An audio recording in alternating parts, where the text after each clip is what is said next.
Good morning, everyone. Just wait another couple of minutes to see if we can get a few stragglers in, I should say, and then we'll start. And just a reminder to mute yourselves for background noise when you can, and you can just unmute to speak, or just you can star 6, or if you have a mute button on your phone, that'd be great. Thanks. Back in a minute. And I can hear someone's phone ringing, so if you could mute, that would be great.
All right. Good morning, everyone. We'll probably have a few more folks dial in or call in. Hello? Not sure if someone's there. Anyway, feel free to pipe in if you need to ask any questions or anything. So we're going to start our session today, which is with regards to change. Big topic, and we're going to just touch on it over the next 2 sessions. There's really not a time where there isn't some sort of change going on within an organization, within your team, or within your own role within your team. So change is pretty constant these days. And I think, you know, some people might say, oh, we don't have a lot going on in our office. Yeah, there's something going on, or there's something probably going to happen if you're aware of it, or there could be something where you have a fear of something happening. So everyone responds to change differently. So when I work with leaders and I'm doing assessments, I can read very quickly how that person is in terms of their comfort level of change. I have people I work with who can't be happy unless there's very consistent change. They are actually change junkies in many ways. They want to constantly change, and sometimes it's not always for the better, it's just because they want to change. But they constantly have to question themselves and have some other people sort of pull them back a little bit to say, you know, is this change really needed? Does it make sense for our organization, for our team? Then you get other people who are a little bit more structured, and they like the past, and they like sort of the patterns that they've created and the comfort that they've created. And again, very normal. Sometimes you get very extreme folks who have difficulties, you know, dealing with any sort of change, and they really want it to be like it has been potentially for 20 or 30 years if they've been there a long time. But age really doesn't make a huge difference here. Everyone has a certain ability to change or a certain resistance to change. And again, that's normal. And we need both. We need people who are a little bit resistant so they can pull the headstrong changers back and sort of say, hold on now, let's just reassess this because the risks are high, as an example. Or the other thing is you've got the changers who really need to pull some of the other folks along for the benefit of themselves and the company. So I want you to start thinking about, through the next 2 sessions, what's a change that you're either going through, you're going to be going through, or is there a change that you're actually maybe fearing or hoping to happen? So I want you to start thinking about that and keeping that in mind. So we're going to talk about what is change. We're going to talk about the impact of change, change versus transition. So yeah, I'll ask you a question on that in a minute. Phases of change. So what happens, you know, what sort of cycle do we normally go through with change? And actually, how do we manage it well? There's going to be kind of pieces that we're going to weave into it as well in terms of best steps, best tricks, things to think about. Everyone, depending on how they look at change and how they're feeling about a certain change, will take different things from this sort of session. One of the biggest things I've noticed over my career is that change is dandy. You get some people who are resisting, some people who aren't. But one of the key things now, because change is pretty commonplace, how do we deal with it personally, and how do we create resilience within ourselves and our teams? Because let's face it, it's not going to slow down anytime soon. So that's one key thing that I'm doing a lot of talks on, working with a lot of teams on, is how do they become more resilient. So we'll talk about that more in the next session, but we'll certainly tap into that as well, because without having some resilience to get through these changes, but some of them won't be as successful as others. How do we actually bounce back from that? How do we actually create an environment where we can? And it can be very, very growth-oriented and very engaging versus something that can be very negative. So in terms of change, you know, JFK, change is the law of life, and those who look only to the past or the present are certain to miss the future. It's almost at a pace now, change, where it's exhausting sometimes. So some of the things that we notice in change, so, you know, what types of things are we looking at? So if I go into an organization and they're going through changes, it could be so many areas. It could be a regulatory change, maybe the legislation changes, maybe there's something with the markets that change.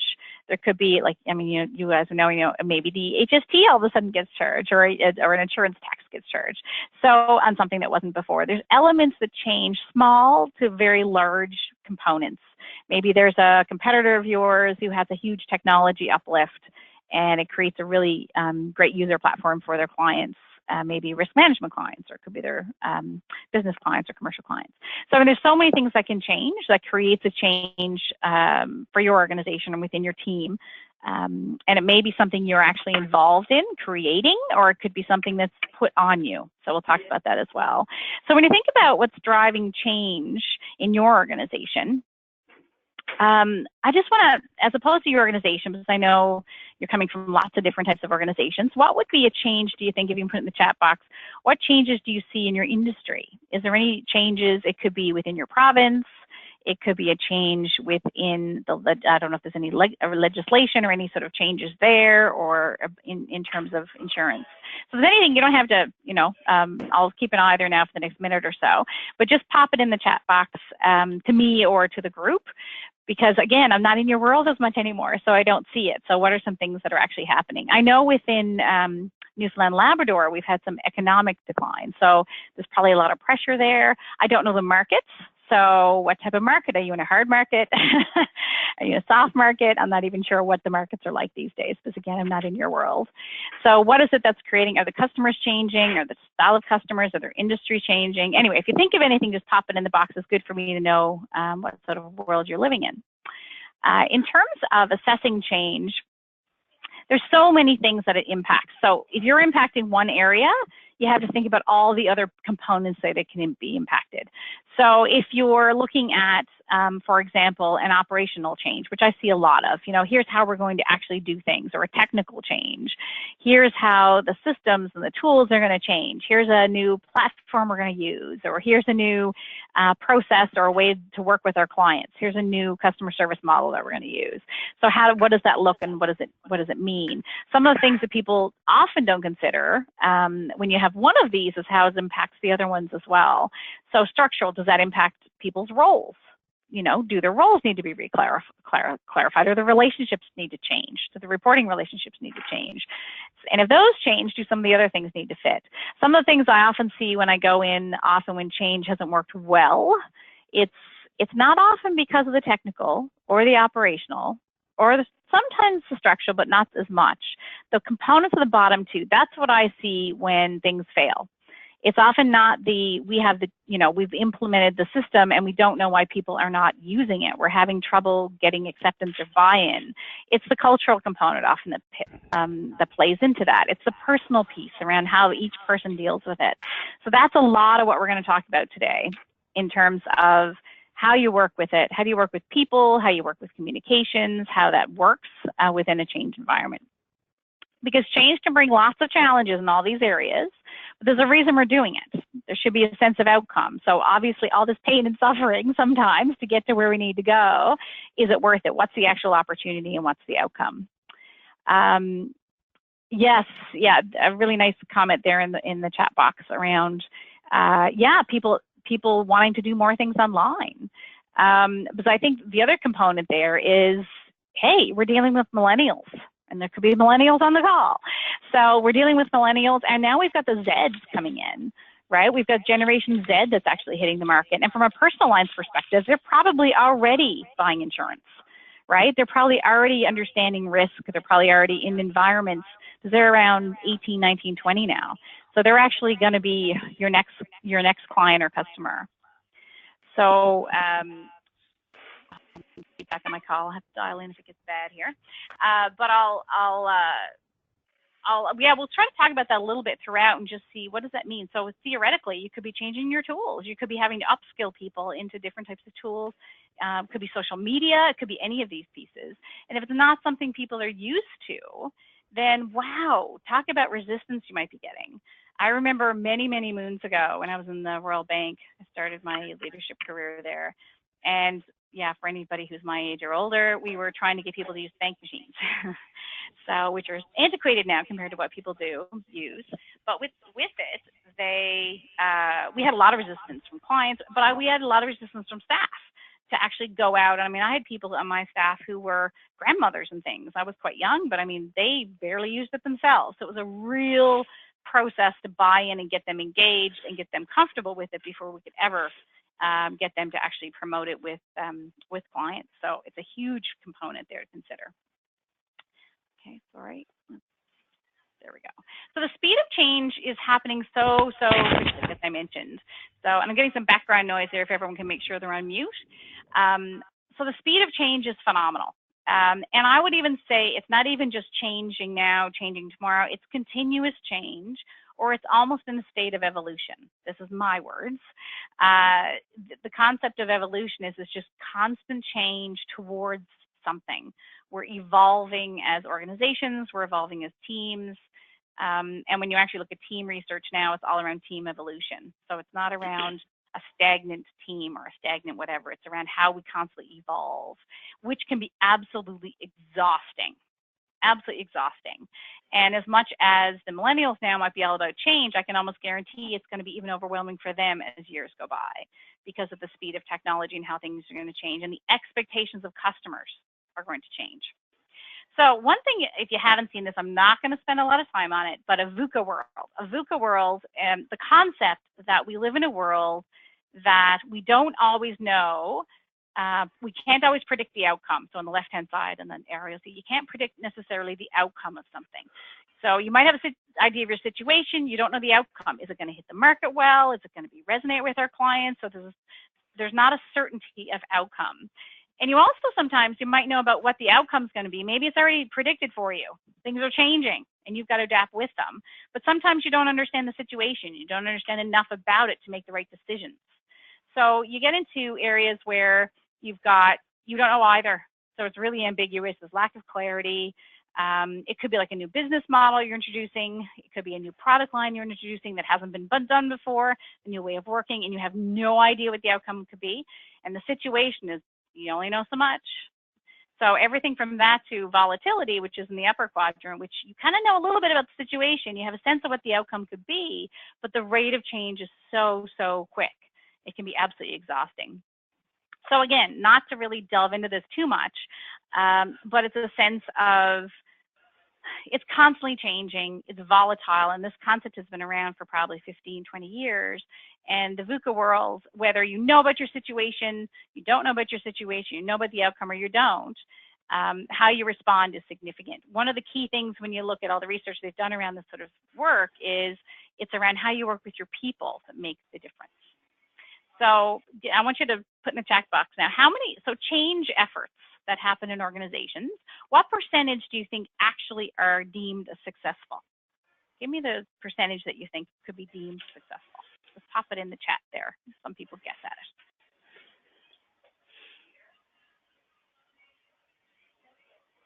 95. Want to give me a few more here? 80. 50, yeah, somebody might, oh, Anna, yeah, there we go. Yeah, you guys, sadly, it's around 60%, but again, 60% means, yeah, there are people at 30 or 40% in certain environments that are just, some situations are dismal. One thing I've been through 3 merger acquisitions in my career, and merger acquisitions in terms of change are even higher than that in terms of failure. It's like 80 to 90% failure. But the failure isn't in the systems. The failure is not in the processes all the time. There's obviously things that happen, but it's in the people. That's where things happen. when it's saying, well, I'm legacy this or legacy that. The first one I was ever through was with Royal Bank Royal Trust. And that was amazing. The people for years would say, well, actually, I'm an original, Royal Trust employee.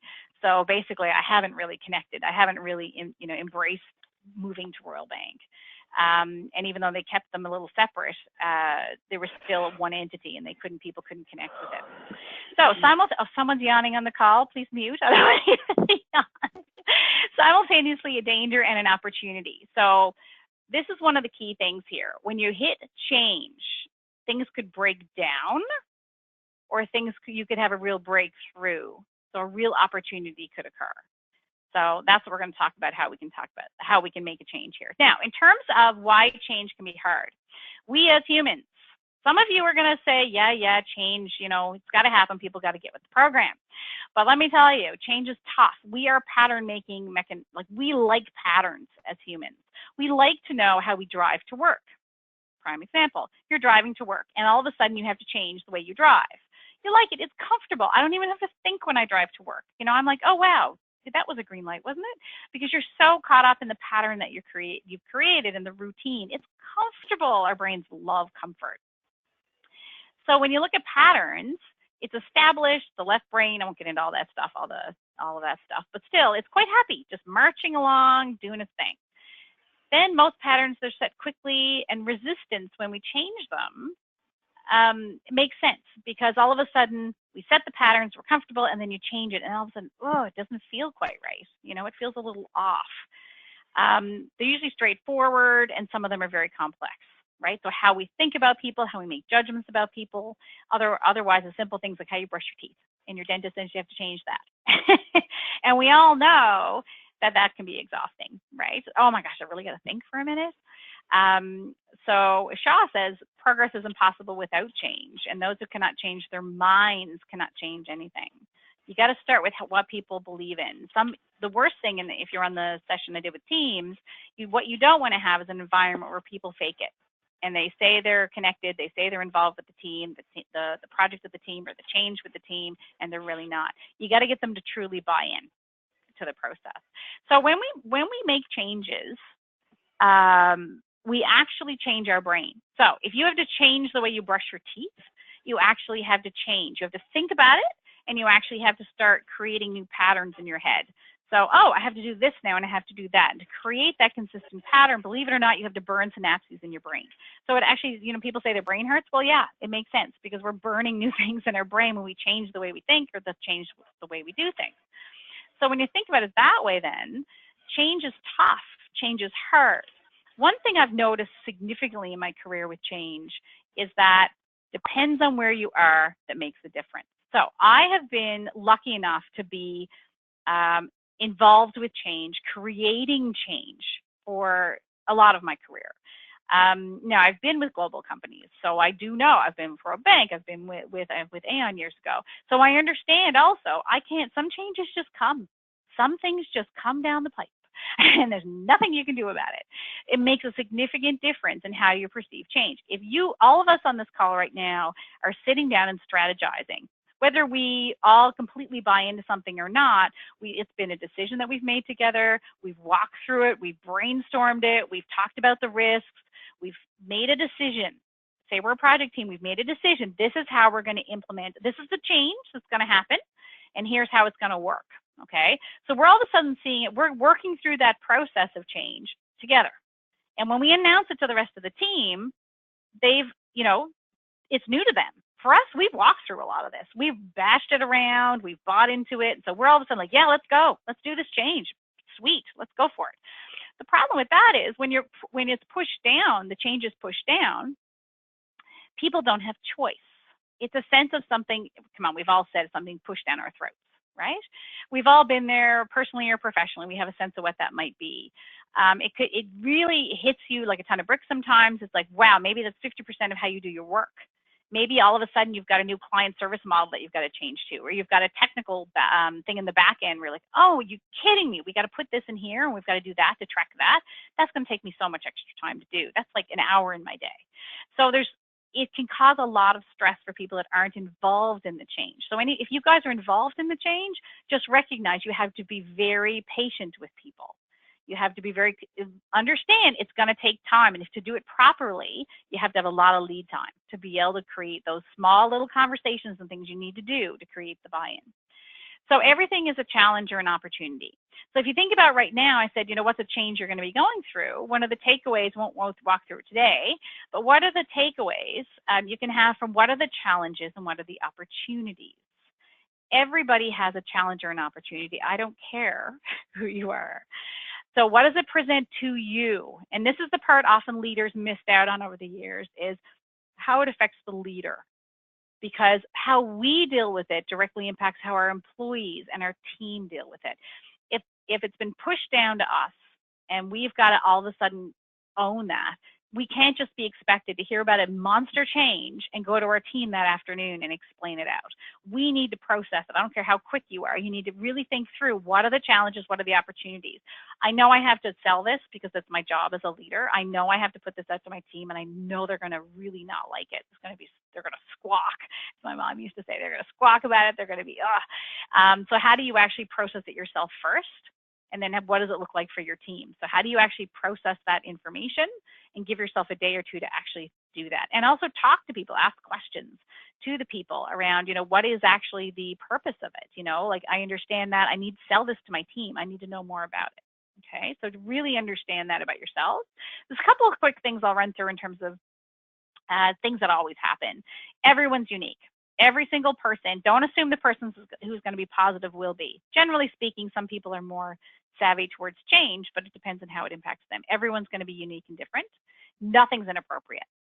I don't care who you are. If somebody gets really angry or really excited, everything in between is completely appropriate.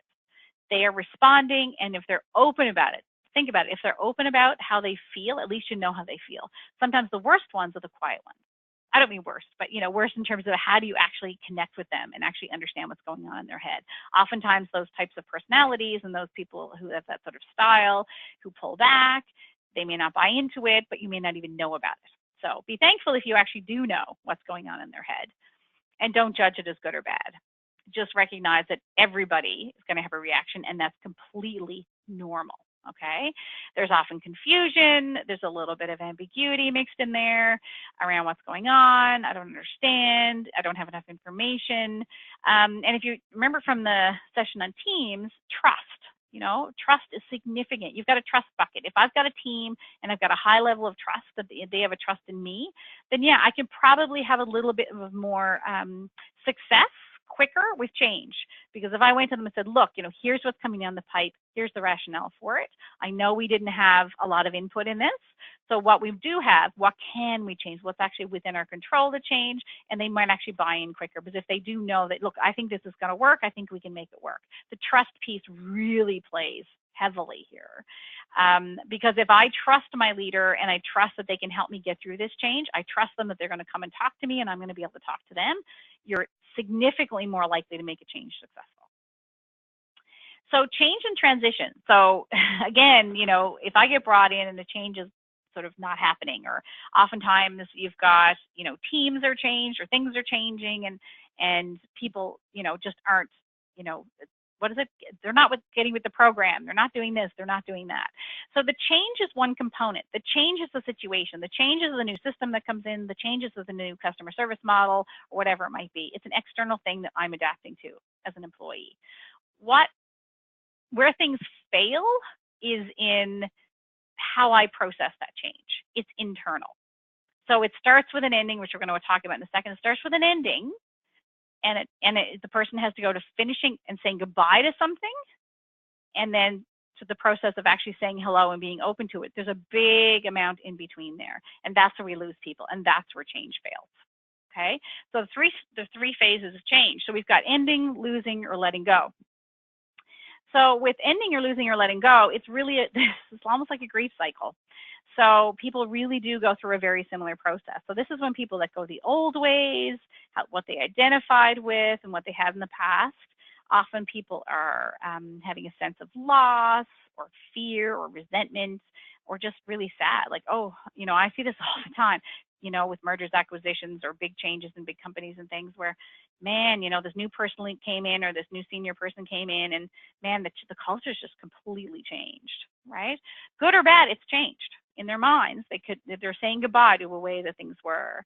Often people that way are labeled as negative, but it's actually very predictable and it's very normal. Some people are more open about it than others. Some people think, well, I better keep it inside. But again, as far as I'm concerned, then you don't really know what's going on. This is the time where you really have to honor the past and say, look, yeah, I know things work this way and I know it worked that way in the past, but you have to help people deal with the loss before you can get into anything in terms of a new beginning. The middle part is really where the majority happens. So the initial sadness or fear could be the same day or something when something's announced. It could be something simple in your team that someone's taking really difficult. It could be like an hour before they actually go, wow, I don't know if I can deal with this or not. Then they get into an element of what we say the neutral zone. So that's sort of the in between the old and the new. And people are confused, they're discouraged, and we've all been there, every single one of us. And if you haven't, you say you haven't, you have been, you just don't know it. You see productivity go down here. Energy levels often go down. People are like, oh, I just don't want to go to work. I don't know what's going to happen. This is where communication is critical. So even if it's a change that most of your team's adapting to, you got to watch your team. You got to watch your colleagues. You got to see who's not adapting to it and who's not coping. We are whole people. So if I've got something going on at home, I may not be dealing with something well at work where I have traditionally. So keep an eye on every individual within your team. And this is also, though, when you get to the other side of this, it's all around opportunity, starting to see the upside. So whether we're dealing here in our practice here with people who've lost their jobs, or we're dealing with people who are going through change, or people who are coming up with strategies for change, this whole process fits. And one of the biggest things is communicate, communicate, communicate. Then the new beginning kicks in. So people are on board, they're excited, they have a sense of purpose, they've kind of all come around. And that's where your whole investment in the change is panning out. Again, this could be a change over 2 weeks. This could be something simple, but this whole process will happen in one way, shape, or form. So before you can begin something new, you have to end what used to be. Before you can become a different kind of person, you must let go of the old identity. Before you can learn a new way of doing things, you have to unlearn the old way. The beginnings depend on endings. The problem is people don't like endings. We as humans don't. We like our patterns. We like our routines. We like things the way they used to be. We were comfortable with them. So how do you help people create something? All right, so very quickly, I don't know if anyone here, I can't remember if there's anyone on the call from Newfoundland. Anyway, I don't know if you heard, but there was a group out in Come By Chance Oil Refinery who just won $60 million.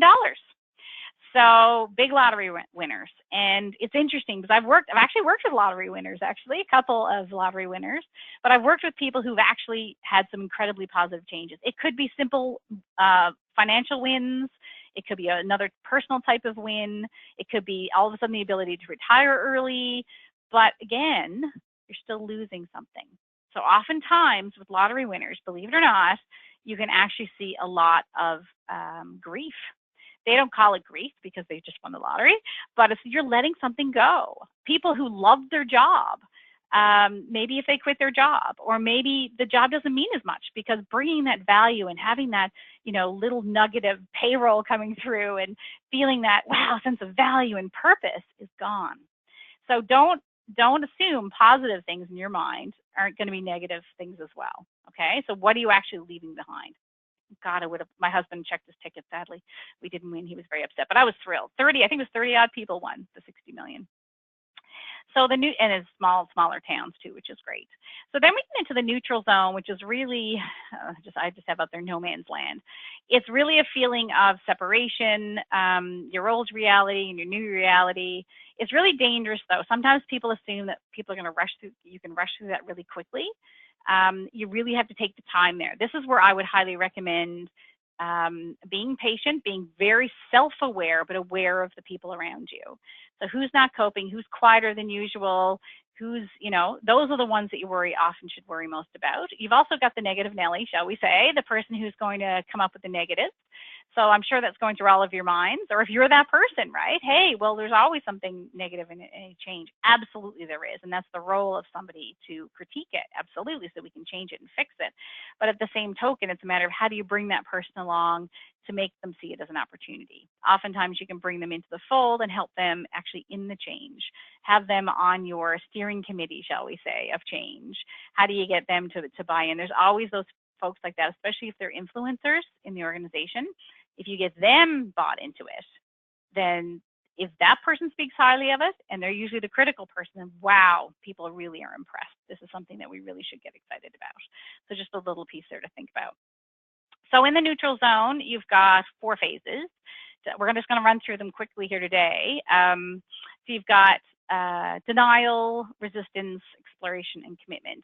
And again, you know, you can access this later, you know, you can look at it later. I just want to get you to have a feel for it of each component, because you've all gone through it and you've all felt it. It's just a matter of how long you're in each stage. And some people don't even ever get to commitment, and they feel very disengaged in their workplace. So in denial, I'm just going to put it all up here.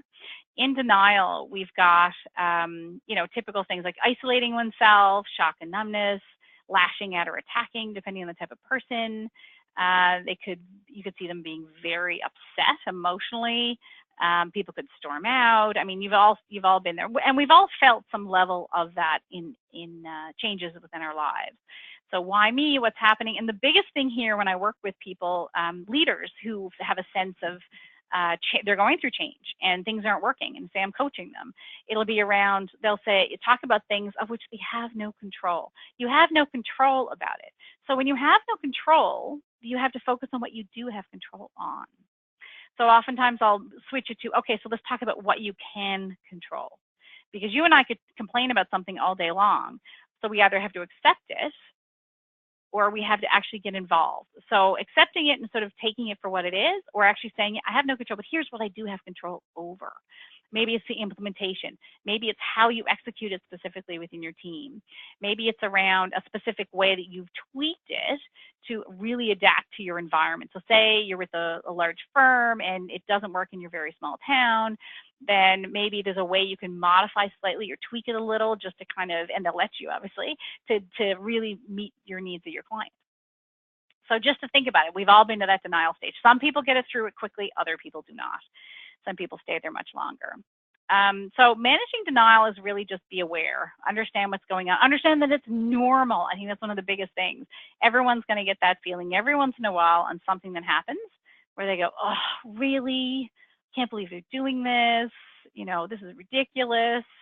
And then it's really an understanding of what can you do? What can you explore, right? But give yourself some time to let it sink in, and everyone's going to have these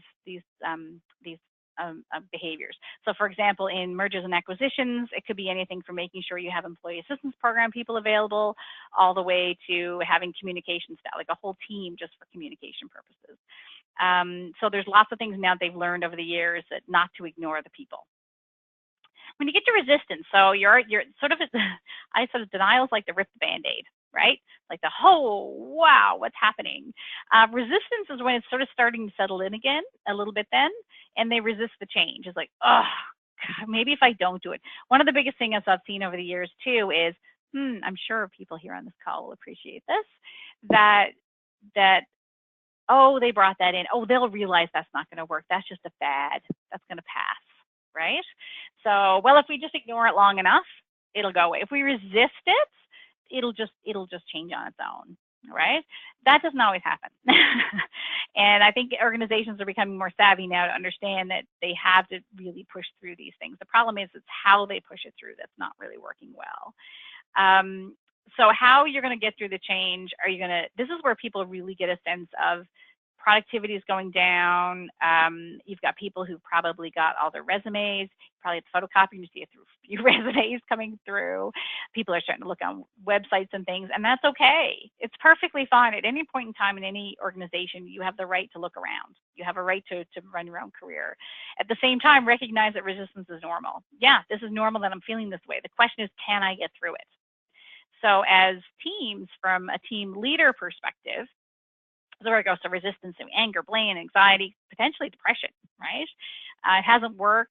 I don't think it'll work now. I doubt this is going to improve anything. Maybe I just ignore it. And it's really not a positive place to be in. So asking yourself, what am I really resisting? So that's one of the key things here, because you got to remember, we're creating our own feelings about these things. So the feeling's normal. What actually is it? What's driving this anxiety that I'm having around this particular thing? Is it because I know the change is tough and I'm going to have to change all the way the way I work?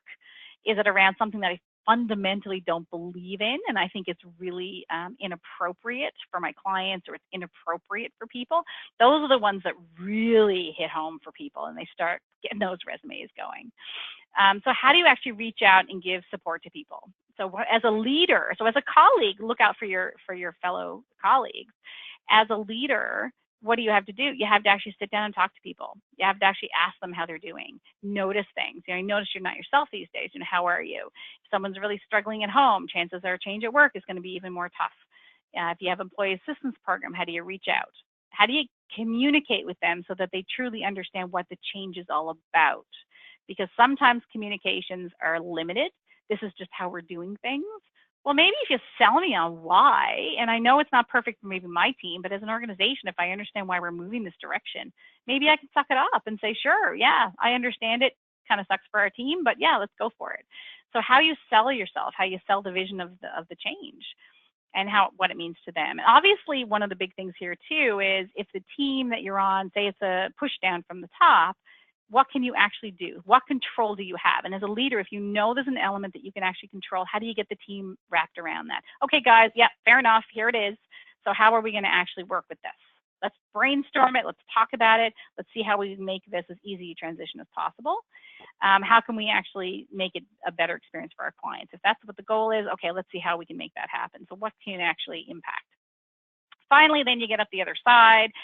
Some people actually stay in resistance. And I find when you don't deal with that, that's when you actually get that toxic worker. You get the person who is just, they're either sitting there and they're doing absolutely nothing in the span of a day. They're resisting everything, but they're also probably causing extreme angst for everyone else on the team. You have to get people through that stage. If they're not, take it slow, be patient with them. But at the end of the day, you almost have to put your foot down and let them know how they're impacting the team. Let them know that this is how it's happening and we need you on the bus. One great leader said, you're on the bus or you're off the bus. If you're on the bus, that's great. We're going to go together and make that happen, and I'll help bring you along on that bus. You can start in the back seat and work your way to the front. But if you're off the bus, you know what that means, right? Off the bus means out of the organization. So sometimes it gets to that extreme when people are very resilient, when they are very resistant. So now you're coming up the other side. So incredible change happens in your life when you decide to take control over what you do have power over instead of craving control over what you don't. Focus on what you can shift and change. What is the one thing in that horrible thing that you think is being pushed down on you, or what is the one thing that you can actually do that's positive, that you can control, that you can have a sense of impact on? So you're getting on the other side in exploration. This is actually where people get kind of excited. They're starting to get a sense of, yeah, maybe there's something here. Maybe this could work.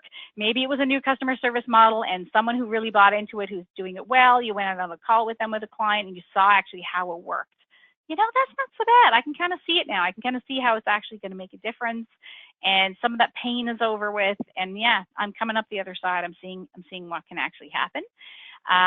They seem a little lighter. There's more positivity in them. You know, I'm going to make it work. I know it's change. I know, but the Band-Aid's already been ripped and it's starting to heal up already. In terms of the neutral zone, you know, people just have to know it's really normal. They have to know that there's going to be ups and downs through a change process if it's a large one. It's a process where you just got to really take your time. Quick thing here, everyone is different, okay, in terms of whether they are a change agent, where it just means that they're just all about the change, they're an immediate acceptor. They tend to accept it. And oftentimes I see people focusing on them.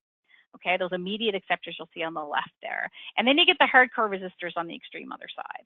How much energy do you spend there? right? So there's a big, sometimes debate when I'm talking to leaders and they're talking about, I'll be like, who do you need involved in this change? Who is resisting change? What do you need to do with them? Sometimes I see the squeaky wheels getting way too much grease.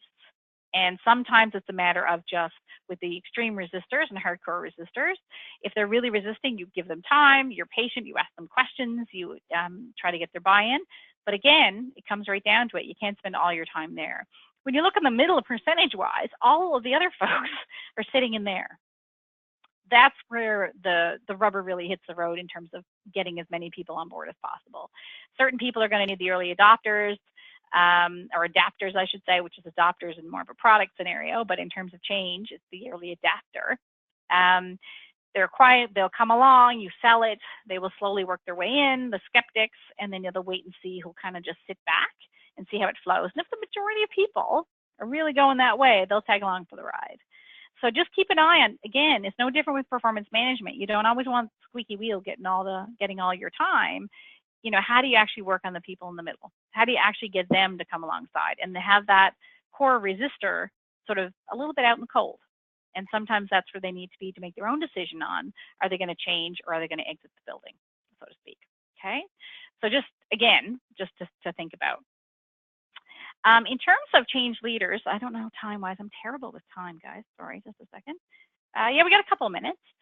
So some of the things to think about as a change leader. There's lots of things that you actually have to do as a change leader. It's exhausting. I think one of the biggest things, though, to be someone is really understand yourself first. And that's why more in the next session now, we're going to talk about resilience. How do you actually get through these things? Because you and I know that this is not going to change. You're going to have stuff thrown at you. Even if you're the top dog, you're still going to have stuff thrown at you. Things coming out of left field you didn't expect, and there's going to be other times where you're going to be part of a change that you're going to create yourselves. But either way, you have to look at yourself and how you're adapting to it first. You have to be able to be resilient through it. You have to be able to be patient. You have to be able to give the support to the team. And obviously walk through from a process and procedure and section as well. So you're having we'll talk a little bit more afterward around different models you can have there. Proactively manage resistance to change. You're communicate directly with people, facilitate the conversations with the team, not just individually. So have team meetings around it and then hone in on each person individually, how are they doing. It could simply be, I'm sure you guys are so busy, how do I fit that in? Basic team meeting. Okay, guys, we know this is happening. Let's talk about it. What are the challenges? What are the opportunities? Simple thing, right? I do that when I go in. So let's talk about it. What are the challenges? What are the opportunities here, right? What's going to keep us from accepting this, or what's going to keep us from failing in this change, whatever the change may be. Again, don't forget the structural component. What support do people need? Do people need to, theoretically, if you make a change large enough, it could change their job descriptions. Don't forget now, people are very committed to what they do in the span of a day, how much you're changing of their job description, whether it's written or not, having a conversation around that. Do they have to report to someone different? Is the structure, do they need more support, period. One key thing here is the second last one there. Celebrate short-term wins. This is where low-hanging fruit. So whenever I'm working with people with change, and a senior leader, I'll say, where's the low-hanging fruit here? What does low-hanging fruit look like, right? So this change. So somebody might say, well, we already know that this is going to be an impact and it's going to be very successful. Okay, so there's an easy win. Go in, prove it, and celebrate that as a team. Or we know that the IT group, if it's a new system, is going to get that up and running. It's going to be tough. Celebrate when it gets done. Celebrate it, right? Celebrate it. Yeah, there's going to be bugs and there's going to be things that are going to happen, but do initial short-term wins around. Or it could be somebody with a new customer service model that goes out and gets a new client. Celebrate that, right? Really, really look at those little pieces. Give people a sense of, okay, all right, so there's some success out there. And then connecting it to their behavior to the success is really important as well. I did get to this one. Okay, last one then for today. Kotter has steps for change. Kotter is like the grandfather of change. And again, I'm not going to get into all the academic stuff around leading change. There's a new book he had out about 3 years ago, which goes sort of to an elevated understanding of change around systems of change and systems within organizations, but essentially the one that sort of holds true. The basics of it are the same. So when you're looking at a change, if you're the person in charge of a change or you're on the team, these are some things that you have to consider. So around creating the climate for change, you'll see creating urgency. So understanding why. This is where the why comes in. Understanding why we're doing this. People understand that it's really significant that we make a change. We've noticed that our numbers are dropping here, or we've noticed that our competitors are doing this. So people know that change has to be coming. They may not know exactly what it is. A coalition for change is really who needs to be on your team. Who needs to be on that change team, that team meeting around that change, whatever it is, a small thing or a large thing. So again, you know, who is it all the positive people? Is it all the people that you're really connecting to and know that aren't going to cause a fuss? Or because you need the critical people on your team as well. Two reasons. Number one, you need them on there to really push you and drive you to think differently, challenge your thinking, all that kind of stuff. And you also need them there because they're the ones that can help sell it when it actually hits the ground with the overall organization or within your team. Vision for change. So again, what's the end result? If we can do this, we're hoping to increase our market share. We're hoping to do this. This is what we want to do. And here's what the change is. And here's why it's being created. It can be actually very empowering. When you look at some of the best visionaries in the world, like Steve Jobs, you know, we all know that he wasn't a very nice man from an HR perspective, but he created a vision that people worked hideous hours to help him execute an incredible vision. And talk about change, that would have been constant change at all times. So he really created that environment, got people really excited behind it. Then you communicate the vision, so you get people more engaged and enabled in the organization. You empower action around it, and you create the quick wins. So again, the same concept, right? You start moving with it. You start, you know, getting the quick wins so people see successes, which will also help the people that are naysayers or really resisting to kind of try to get them on board. And then building on the change. So one of the toughest things as well is making it stick. So really being committed to it and accountable to it, because you and I know that over the years in all industries, and I know a little bit in the insurance industry, things actually don't often stay. They'll just fade away. So if you're really committed to something and you put these steps in order, then it actually can work. And again, it sounds great academically. It sounds good in concept, but you really need to think them through to get it done. So I think we're out of time. What we're going to do next time is we're going to dig a little more into resilience of your team. How do you actually create resilience in your team so that change will become easier over time? And how do you create personal resilience to kind of get through that, and how it ties in to your role as a leader or as a colleague in a team. So I've talked a lot today. It's a lot of information. Change is huge. I'll try to be a little bit more interactive next time. And yeah, if you any sort of thing, takeaways, if you can put them in the chat, that always gets me motivated. So put it in the chat box. And I think the 21st, we'll see you back. It's a really good one. The resilience one is something that I've done a lot of talking on within teams and within organizations. And it's something that you really need to start considering. Leadership resilience is critical with all the change that's going on. So hopefully we'll see you on the 21st. Thanks so much, everybody. And we'll talk to you soon. And put something in the chat if you can. Thanks. Bye-bye. Thank you. You're welcome, everyone.